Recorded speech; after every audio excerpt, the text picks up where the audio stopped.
बाई कसं आहे हे बघा, राशींच्या बाजारातली पालातली बिर्याणी आणि पालातलं मटण बुम बुम असा आवाज करत डायरेक्ट राशीन मध्ये पोहोच.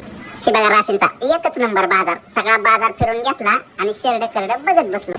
शिथं दोन बोकडं लय जबरदस्त क्वालिटीचे होते. त्यांच्याकडे बी बघितलं आणि मालकाकडे बी बघितलं.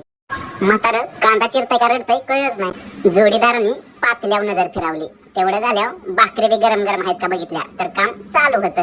पातेल्यातलं शिजलेलं मटण नुकतंच वर काढलं होतं आणि इकडे बिर्याणीचं बघूला बी उघडून बघितलं. कशी बिर्याणी, नटून थटून आलं की ताट समोर. दम निघतोय वय मग.